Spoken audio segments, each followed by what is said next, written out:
Hello guys, आप लोग कैसे हैं? आई होप आप लोग ठीक ही होंगे। ठीक है, तो मैंने हिस्ट्री के पिछले 3 क्लास अपलोड करा चुका हूँ अपने YouTube channel path of success पे। ठीक है, तो अगर आप लोगों ने वो वीडियो नहीं देखी है तो पहले जाके देखिए, क्योंकि मैं एक सीरीज में चला रहा हूँ हिस्ट्री का क्लास। ठीक है, तो आप अगर पहले की वीडियो देख लेंगे तो पृथ्वीराज चौहान की जैसे आज मैं बताने जा रहा हूँ, तो ये कहानी समझने में और क्वेश्चन को हल करने में आसानी होगी। ठीक है, तो चलिए फिर स्टार्ट करते हैं आज की क्लास। जैसे आज की कहानी है पृथ्वीराज चौहान की। किसकी कहानी है? पृथ्वीराज चौहान की। पृथ्वीराज चौहान की। ठीक है, तो पृथ्वीराज चौहान पहले जो है मतलब स्टोरी सुना देता हूँ। ठीक है, उसके बाद जो है ना एग्जाम पॉइंट ऑफ व्यू से जो क्वेश्चन मतलब कि इंपॉर्टेंट होगा वो मैं करवा दूंगा। ठीक है, तो पहले स्टोरी सुन लीजिए आप लोग पहले। ठीक है, तो था दिल्ली। ठीक है, दिल्ली, अजमेर और कन्नौज। कहानी इन तीनों शहर से स्टार्ट होती है। ठीक है, तो अजमेर का राजा तभी था कौन? आनंदपाल। अजमेर का राजा था आनंदपाल। ठीक है, और कन्नौज का राजा था जयचंद। कन्नौज का राजा था जयचंद। ठीक है, और दिल्ली का राजा था सोमेश्वर चौहान। ठीक है, सोमेश्वर चौहान। और आज कहानी किसकी है? पृथ्वीराज चौहान की बता रहा हूं। ठीक है, दिल्ली का राजा था सोमेश्वर चौहान। ठीक है, तो ये जयचंद जो था और सोमेश्वर चौहान था, इसका एज तभी लगभग होता होगा 26-27 साल का। ठीक है, मतलब यंग था पूरा तरह का। लेकिन आनंदपाल जो था इसके पास एक बेटी था, ये साधुशुदा था पहले से। ठीक है, इसकी एक बेटी थी, उसका नाम था क्या? कर्पूरी। कर्पूरी। कर्पूरी थी इसका आनंदपाल का एक बेटी था, उसका नाम था क्या? कर्पूरी। ठीक है, तो अक्सर जो था जयचंद और सोमेश्वर चौहान ये दोनों जो है नजदीक होने के लिए और एक मतलब कि एक ही एज होने के लिए ये दोनों में अक्सर लड़ाई होते रहता था। ठीक है, तो एक दिन क्या हुआ, इसी तरह लड़ाई बढ़ती गई छोटी मोटी बात पे। जैसे आजकल इंडिया और पाकिस्तान के बीच छोटी मोटी बातें पे हमेशा लड़ाई होती रहती है, उसी तरह जो है ना वो कन्नौज का राजा जयचंद और दिल्ली का राजा सोमेश्वर चौहान के बीच अक्सर लड़ाई होती रहती थी। ठीक है, तो एक दिन कन्नौज का राजा जो जयचंद था ये काफी गुस्सा आ गया। ठीक है, बोला कि अब जो है ना सोमेश्वर चौहान को जो है ना उस पर हम आक्रमण करेंगे। ठीक है, और उससे दिल्ली छीन लेंगे, मतलब दिल्ली जीत लेंगे। ठीक है, दिल्ली का अगर अभी तो मान लीजिए चलिए दिल्ली कहता है, पहले उसको कहता ना डेलिटा कहा जाता था। पहले दिल्ली का पहले नाम क्या था? डेलिटा। इंद्रप्रस्थ भी कहा जाता था उसको। ठीक है, तो अब तो दिल्ली हो गया खासकर। तो ये जो था कन्नौज बोला कि रातों रात इस पे आक्रमण कर देंगे और इससे दिल्ली छीन लेंगे। ठीक है, तो ये जो जयचंद का जो था सैनिक जो था जो इसको सजेस्ट करता था कोई भी चीज के बारे में, तो वो बोला जयचंद को, अरे भाई अगर आप जो हो अगर सोमेश्वर चौहान पे अगर आक्रमण कर दोगे तो अजमेर का जो शासक है आनंदपाल वो आपको नीचे से मारेगा, इधर से मारेगा और ऊपर से मारेगा सोमेश्वर चौहान। दोनों तरफ से आपको घेर के जो है मार देगा। ठीक है, तो आप युद्ध हार जाओगे, उल्टे सोमेश्वर चौहान से दिल्ली छीनने से बजाय कि आपका कन्नौज छीन जाएगा। ठीक है, तो ऐसा करो आप कि अजमेर के जो शासक है आनंदपाल उसकी एक बेटी है। ठीक है, आप अपना प्रपोजल भेजो आनंदपाल के पास कि मैं आपकी बेटी कर्पूरी से शादी करना चाहता हूं। आनंदपाल का एक बेटी था कर्पूरी। ठीक है, मैं शादी करना चाहता हूं। अगर एक्सेप्ट हो गया तब तो तुम इधर से मारोगे सोमेश्वर चौहान को और अजमेर का जो शासक है आनंदपाल वो भी मारेगा इधर से सोमेश्वर चौहान को। तब दोनों मिलके मारोगे तो सोमेश्वर चौहान हार जाएगा। ठीक है, तो अब जब ये प्रपोजल लेके गया यहाँ पे अजमेर आनंदपाल के पास, कौन? जयचंद। तो आनंदपाल बोलता है कि देखो हमको तो तुम पसंद हो, जबकि अंदर से पसंद नहीं था। ठीक है, बिल्कुल भी जयचंद पसंद नहीं था आनंदपाल को। ठीक है, आनंदपाल पसंद नहीं करता था जयचंद को। ठीक है, तो बोला कि जो ठीक फिर भी ऊपरी मन से बोला कि हाँ तुम तो हमको पसंद हो, लेकिन कर्पूरी से पूछना पड़ेगा, ये डिसीजन कर्पूरी का होगा कि वह तुमसे शादी करेगी या कि नहीं। ठीक है, तो जब कर्पूरी से पूछा गया, आनंदपाल ने कर्पूरी से पूछा तो कर्पूरी डायरेक्ट मना कर दी कि हमको जयचंद पसंद नहीं है। ठीक है, तो फिर आनंदपाल बोला कि अगर जयचंद आया है तो हो सकता है कि वो जबरदस्ती करे कि जो नहीं आपको करनी होगी। तो यह क्या रातों रात जो है प्रपोजल भेज दिया कहां पे? सोमेश्वर चौहान के पास। ठीक है, रातों रात कौन? आनंदपाल सोमेश्वर चौहान के पास भेजा कि जो मेरी बेटी से शादी करोगे। तो सोमेश्वर चौहान पसंद करता ही था। ठीक है, वो बोला कि हाँ ठीक है कोई बात नहीं, हम कर लेंगे, और वो शादी कर लिया, ठीक है। रातों रात शादी हो गया सोमेश्वर चौहान और कर्पूरी का, ठीक है। सोमेश्वर चौहान और कर्पूरी का जब शादी हो गया तो उसका एक बच्चा हुआ, ठीक है। बच्चा कौन था? बच्चा था पृथ्वीराज चौहान, पृथ्वीराज चौहान, पृथ्वीराज चौहान। किसका? सोमेश्वर चौहान और कर्पूरी का बेटा क्या हुआ? पृथ्वीराज चौहान, ठीक है। और तब तक जो है ना जयचंद भी शादी कर लिया था, ठीक है। ऐसा तो होगा नहीं कि अब भाई कर्पूरी शादी नहीं की हमसे तो हम शादी ही नहीं करेंगे, ऐसा थोड़ी है यार। वो भी किसी लड़की से कर लिया शादी, ठीक है। उसका एक बेटी हुआ, किसका? जयचंद को। जयचंद का एक बेटी हुआ। जयचंद का बेटी का क्या नाम था? संयोगिता, संयोगिता, संयोगिता, संयोगिता था, ठीक है। इसका बेटा हुआ, बेटी हुआ क्या? संयोगिता। तो इसका जब बेटी हुआ संयोगिता, तो ये जो था कौन? पृथ्वीराज चौहान, ठीक है। तो पृथ्वीराज चौहान जो था, इसके समय में जो था ना एक दरबारी पोएट रहता था, ठीक है, कवि रहता था, जो कि हमेशा सिर्फ चौहान परिवार का ही जो है पिक्चर बनाता था, ठीक है। तो उसका नाम था अनिरुद्ध, ठीक है। वो सब मैं लिखा दूंगा, क्वेश्चन आता है इसीलिए अभी मतलब स्टोरी सुना रहा हूं, इसीलिए लिखाया नहीं। अगले मतलब कि इसी वीडियो में मैं सबका नाम भी लिखा दूंगा, जो कौन क्या था, ठीक है। पहले कहानी सुन लो, उसके बाद एग्जाम पॉइंट से जो क्वेश्चन है मैं करा दूंगा, टेंशन ना लो, ठीक है। तो पोएट था कौन? अनिरुद्ध था, ठीक है। किसका? पृथ्वीराज चौहान का, मतलब कि जो अभी पोएट कहते हैं यार, पेंटर, ठीक है। पोएट नहीं, पेंटर था अनिरुद्ध, ठीक है।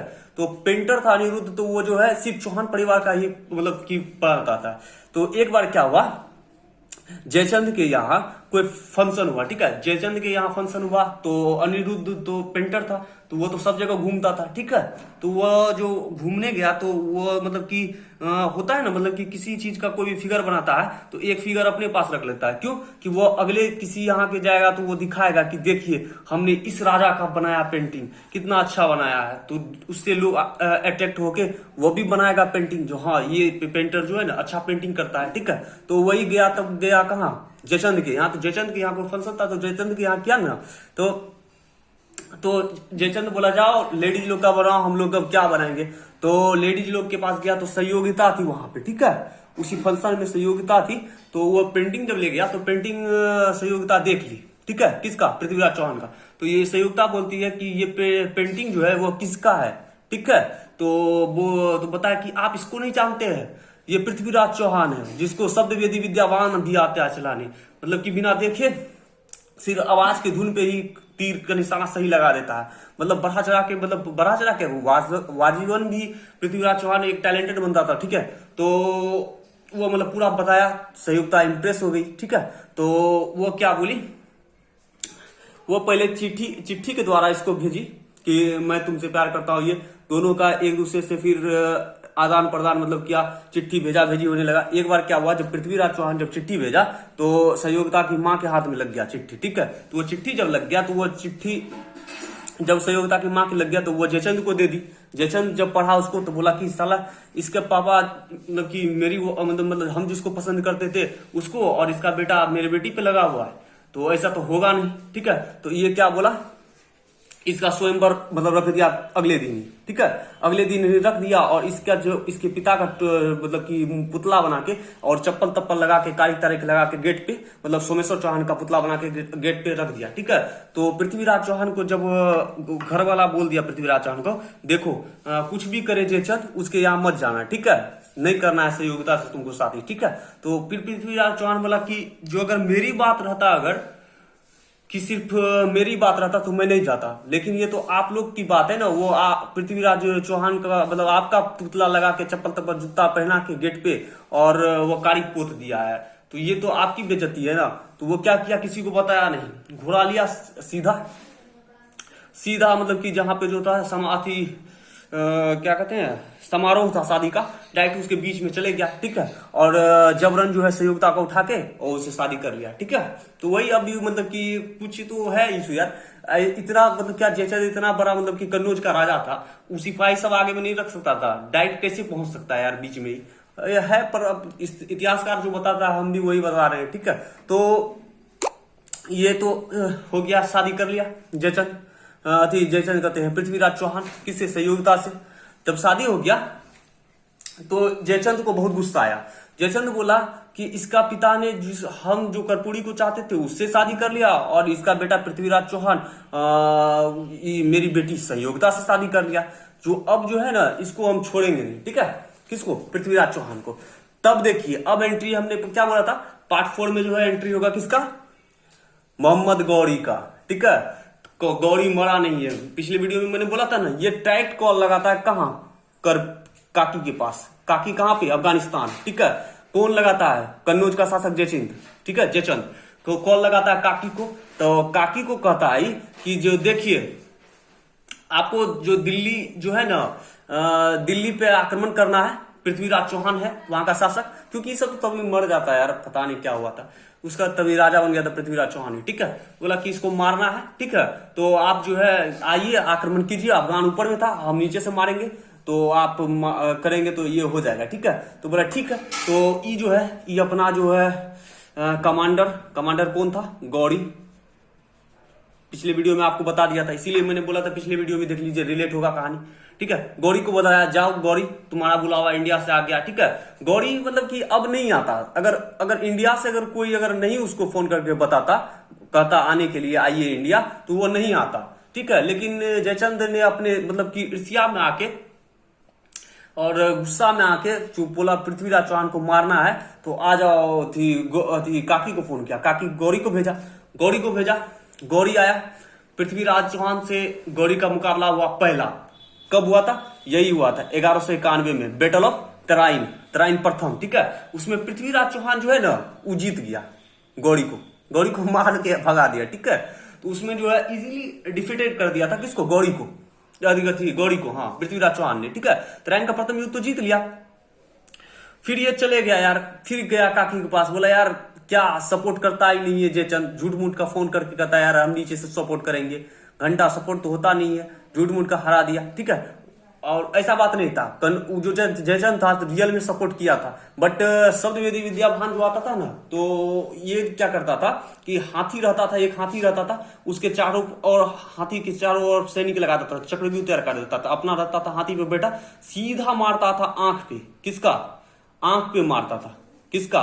सामने वाला ओपोनेंट जो भी था राजा, ठीक है, आंख पे मारता था, राजे को मार देता था, कहानी खत्म हो जाता था, ठीक है। तो ऐसा था, ठीक है। तो ये जो है वो हरा दिया, तो बोला कि अच्छा कोई नहीं।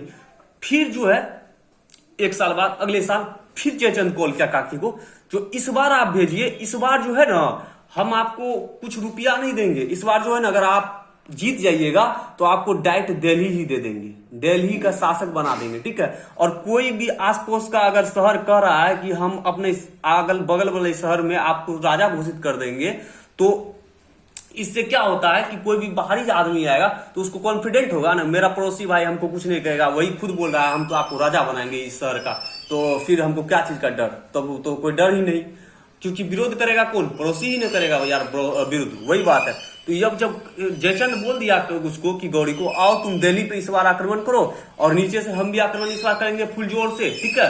तो इस बार जो है करेंगे और मतलब कि आक्रमण करो दोनों। तो इस बार क्या किया? इस बार गौरी बोला कि ऐसे नहीं होगा यार, पहले जो है ना पृथ्वीराज चौहान का वीकनेस जानो, और वीकनेस अगर नहीं है कुछ तो उसके जो कमांडर है जो चक्रव्यूह तैयार करता है हाथी के चारों ओर, उसको पहले खरीदो, जो कि लूप होल छोड़ दे चक्रव्यूह में, और डायरेक्ट ससरा के घुस के पृथ्वी चौहान के हाथी के पास पहुंच जाएंगे, हाथी को मार के गिरा देंगे, पृथ्वीराज चौहान अपनी हार जाएगा, ठीक है। तो यही हुआ, कमांडर उसका बिक गया, ठीक है, कमांडर बिक गया।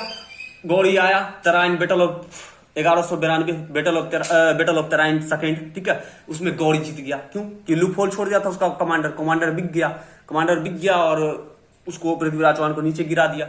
पृथ्वीराज चौहान को बोला कि आंख नीचे करो, अब हार गए हो तो तुम आंख नीचे करो। पृथ्वीराज चौहान तो भाई राजपुताना अपना कायल क्या करेगा, बोला नहीं मैं नहीं करूंगा। तो वो क्या किया, नीचे जब नहीं किया तो उसके बाद उसका आंख निकाल लिया, ठीक है, आंख निकाल लिया। तो बोला कि जयचंद, वहां जाके जयचंद बोला, वहां जब हार गया पृथ्वीराज चौहान, तो वहां जब आंख निकाल लिया, कौन, मोहम्मद गौरी किसका, पृथ्वीराज चौहान का, तब जयचंद पहुंचा तो बोला कि देखो इसको ऐसे मत छोड़ो, आंख निकाल लिया तो उससे क्या, इसको शब्द वेदी विद्या भान आता है, इसको छोड़ दोगे ना तो ये फिर तुमको आवाज की धुन पे भी मार देगा, ठीक है। तो बोला ओ ऐसा बात है क्या, तो ठीक है, तो उसको हम ले चलते अफगानिस्तान ले गया उसको, किसको, पृथ्वीराज चौहान को। आंख निकालने के बाद भी गुलाम बना के ले गया अफगानिस्तान, ठीक है। और अब उसका देखरेख कौन करेगा, तो ठीक है, तो देखरेख के लिए जो था ना, उसका एक पोएट फ्रेंड था, ठीक है, पोएट जो कविता लिखता है, कहानी लिखता है, ठीक है, उसका फ्रेंड था चंदवर दाई, ठीक है। चंदवर दाई को उसका देखरेख के लिए साथ ले गया, ठीक है। अब चंदवर दाई को साथ ले गया तो वो गया वहां पे, तो इसको जब सब जाना आसपास का, मतलब कि सर बजाना कि यार ये जो जयचंद है ना, अपना दामाद को ही मतलब कि गौरी के द्वारा आंख निकलवा लिया गया, बहुत अत्याचार करवाया गया, तो इसको आसपास का सर जो है ना बहुत थू करता था, ठीक है, थू करता था इस पे, तो इसको जो है ना बहुत खराब लगा जयचंद को। जयचंद बोला कि जो अब जो है ना इसको गौरी को, और कुछ लोग का मानना ये भी है कि जो डील हुआ था उस अनुसार से जो है ना गौरी मुकर गया था, ठीक है। गौरी अब चाहता था कि जो मतलब अनंतपाल तो यहाँ मर ही गया था, तो दिल्ली का भी शासक और अजमेर का भी शासक अभी चाहता था गौरी हम ही कर ले, ठीक है। कि पृथ्वीराज चौहान जो था, ये अनंतपाल मर गया था तो दोनों की जगह का पृथ्वीराज चौहान ही संभालता था सत्ता, ठीक है। तो ये सोचता था कि मैंने दिल्ली तो ये बोला ही था दिल्ली, अब हम अजमेर भी शासन करता था तो मेरा अजमेर भी हुआ, यही बात पर विवाद हो गया, कुछ लोग का ये मानना है, ठीक है। पर अब जो भी हो, तो इसको बुरा लगा, तो 1194 में तब हुआ बैटल ऑफ चंदावर, ठीक है, बैटल ऑफ चंदावर हुआ, बैटल ऑफ चंदावर में, तो उसमें गौरी बोला कि भाई मैं पृथ्वीराज चौहान से अब नहीं हारा, तो अब तुम तो इतने बूढ़े हो गए हो जयचंद, क्योंकि यार सोमेश्वर चौहान, पृथ्वीराज चौहान जवान हो चुका है और सोमेश्वर चौहान और जयचंद एक बराबर का एज का था, तो ये तो ऑब्वियसली बात है कि बूढ़ा हो चुका। बोला कि जब तुम उसको नहीं समझे तो तुमको क्या समझे। चलो गौरी को हरा दिया, कब, ये गौरी को डिफेंड कर दिया था जयचंद ने, ठीक है, हरा दिया था, कौन, 1194 में बैटल ऑफ चंदावर, ठीक है, हरा दिया। तो वहां पे जब पहुंचा इसको लेके पृथ्वीराज चौहान को, और इसका जो पोएट फ्रेंड था कौन, चंदवर दाई, उसको लेके पहुंचा, तो बोला एक रात में क्या हुआ, इसको कैद बना लिया था, किसको, पृथ्वीराज चौहान को। तो चंदवर दाई जब खाना देने लेके गया उसके पास, पृथ्वीराज चौहान के पास, तो बोला देखो अब तो ये लोग हम लोग को छोड़ने वाला है नहीं, मार तो देगा ही, तो इससे बढ़िया क्या है कि जो हम लोग जो है ना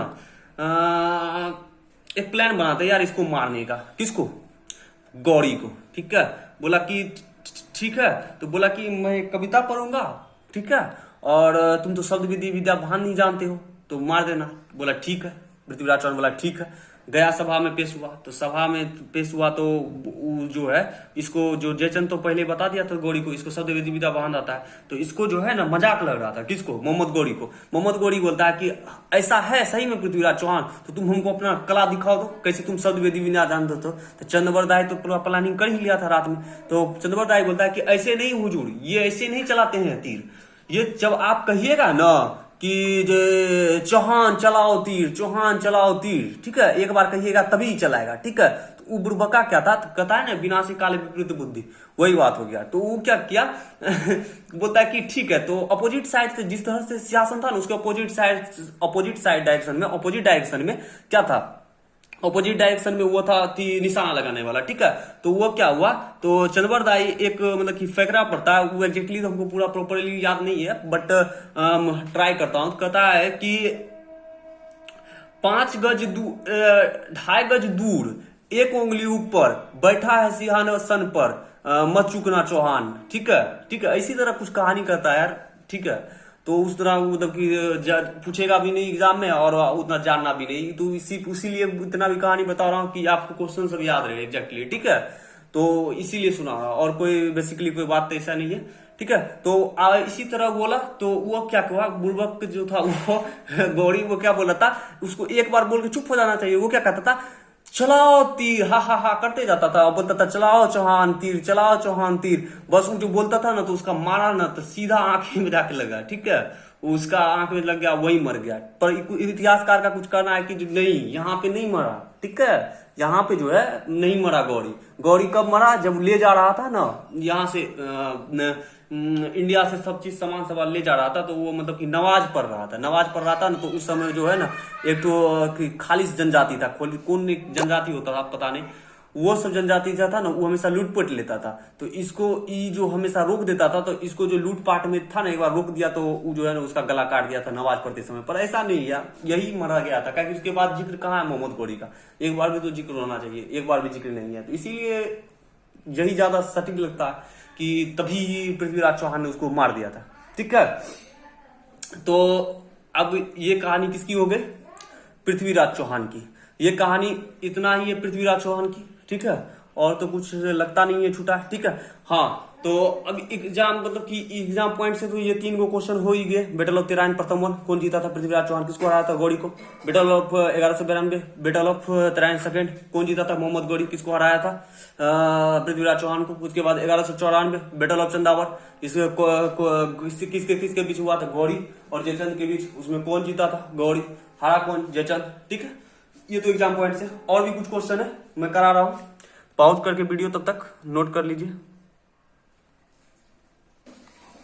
हाँ, तो एग्जाम पॉइंट से मैंने जैसे बताया कि कुछ क्वेश्चन मैं लिखा देता हूँ। तो वो इस प्रकार है कि पृथ्वीराज चौहान का रियल नेम क्या था? ठीक है, तो पृथ्वीराज द्वितीय नाम था। ठीक है, और राय पिथौरा भी कहा जाता था इसको, याद रखिएगा। एग्जाम पॉइंट से सबसे ज्यादा इंपॉर्टेंट है ये, राय पिथौरा पूछ देगा पृथ्वीराज चौहान का। और नहीं, और क्या नाम था? राय पिथौरा। ठीक है, डायनेस्टी मतलब इसका वंशज क्या था? चाहमाना था। ठीक है, उसके बाद रूल्ड कहाँ क्या था? शासन कहाँ पे क्या था? तो वो था एस्पाडालाखा में। ठीक है, उसके बाद फादर्स का नाम तो जैसे मैंने बता दिया था, दिल्ली का जो राजा था सोमेश्वर चौहान, वही फादर था इसका। और मदर कौन था? कर्पूरी, जो कि आनंदपाल की बेटी थी। ठीक है, पेंटर तो मैंने बता दिया था अनिरुद्ध, जो कि फोटो ले गया था उसके किसके? फंक्शन में ले गया था। ठीक है, पोएट फ्रेंड कौन था? चंद्रवरदाई, जो कि गौरी ले गया था उसके देखरेख में, किसके? पृथ्वीराज चौहान की देखरेख में ले गया था। तो चंद्रवरदाई जो पोएट फ्रेंड था, कवि था, तो यार लिखेगा नहीं इसका ये घटना एट द एंड, जो हम घटना ही पढ़ते हैं तो वो तो किसी किताब में होगा ना, तो वो पृथ्वीराज राजसो में लिखा हुआ है। ठीक है, ये घटना का पूरा विस्तरण जो है पृथ्वीराज राजसो में लिखा है। इसको किसने लिखा? तो वो लिखा है चंद्रवरदाई ने। ठीक है, तो आज की कहानी इतना ही पृथ्वीराज चौहान की। ठीक है, अगले कहानी में अब दिल्ली सल्तनत स्टार्ट हो जाएगा, क्योंकि मोहम्मद गौरी एक स्लेब छोड़ के गया था। ठीक है, तो उसका नाम था कुतुम्बुदुम ऐबक। ठीक है, तो अब कहानी स्टार्ट करेंगे अगले वीडियो में, पार्ट 5 में। ठीक है, उसके बारे में बताएंगे। अब दिल्ली सल्तनत यहाँ से ही स्टार्ट हो जाती है। ठीक है, तो अब अगले क्लास में करेंगे। अगर वीडियो पसंद आए हो तो लाइक शेयर एंड सब्सक्राइब करना ना भूले।